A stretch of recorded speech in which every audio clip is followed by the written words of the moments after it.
ఐదేళ్ల ఒక అసమర్థుడి పరిపాలన చూసిన తర్వాత, ఒక రౌడీ రాజకీయాన్ని రాష్ట్ర ప్రజలందరూ కూడా చవిచూసిన తర్వాత, నిన్న జరిగిన ఎలక్షన్లో భారీగా ఓటింగ్ పర్సంటేజ్ అనేది నమోదైంది.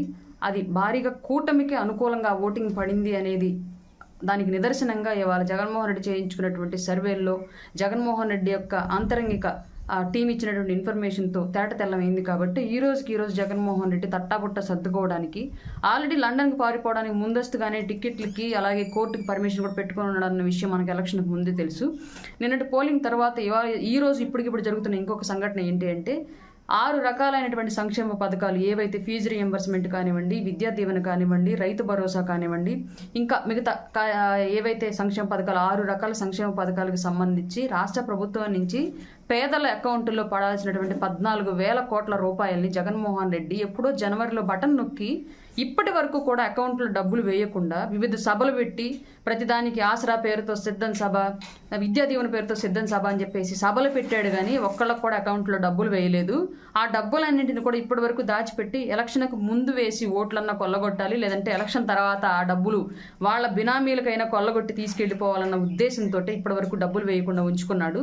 ఈ రోజు 14,000 కోట్ల రూపాయల ప్రజాధనాన్ని అతనికి సంబంధించినటువంటి బినామీలు కాంట్రాక్టర్లుగా ఎవరైతే చేస్తున్నారో అందరూ కూడా కాదు, రాష్ట్రంలో మళ్ళీ మిగతా చిన్న చితక కాంట్రాక్టర్లకు కాదు, కేవలం అతనికి సంబంధించినటువంటి కాంట్రాక్టర్లకు మాత్రమే ఆ 14,000 కోట్ల రూపాయలు అకౌంట్లో ట్రాన్స్ఫర్ చేసి వాళ్ళ సెటిల్మెంట్లు చేసే ప్రయత్నం చేస్తూ ఉన్నాడు. ఎందుకంటే ఓడిపోబోతున్నాడు, వన్స్ ఫ్లైట్ ఎక్కి ఎగిరిపోతే ఇంక మళ్ళీ ఇండియాకి తిరిగి రాడు. కాబట్టి అతన్ని నమ్మి పనిచేసి లేదంటే అతని వెనకాల ఉన్నటువంటి బినామీలు నష్టపోకూడదన్న ఒకే ఒక దురుద్దేశంతో ఈ డబ్బుల్ని బినామీల ఖాతాలకు ట్రాన్స్ఫర్ చేసే ప్రయత్నం చేస్తున్నాడు జగన్మోహన్ రెడ్డి. ఈ రోజు సిఎస్ అలాగే ఆర్థిక శాఖ అధికారులైనటువంటి రావత్, సత్యనారాయణ గారు కూడా నిబంధనలకు విరుద్ధంగా జగన్మోహన్ రెడ్డితో ఈరోజు మీటింగ్ పెట్టుకుని దానికి సంబంధించిన చర్చలు జరుపుతూ ఉన్నారు.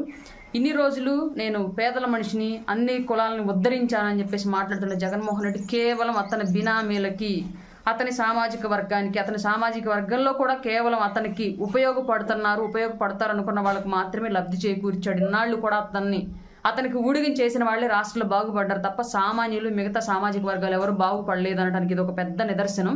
పేదలు పెత్తందారులు, నేను పేదల పక్షాన పోరాడుతున్నానని చెప్పినటువంటి జగన్మోహన్ రెడ్డి వాళ్ళ పేదల నోళ్లు కొట్టి పేదల అకౌంట్లో పడాల్సినటువంటి 14,000 కోట్ల రూపాయలని పెత్తందారుల అకౌంట్లో ట్రాన్స్ఫర్ చేయడానికి ఇప్పుడు మీటింగ్ జరుపుకుంటూ ఉన్నాడు. ఇప్పటికైనా కళ్ళు తెరిచి ఉంటారు ప్రజలను మేము నమ్ముతున్నాము. నిన్నటి వేసిన మీ ఓటింగే దానికి ప్రధానంగా మాకు కనిపించినటువంటి నిదర్శనం.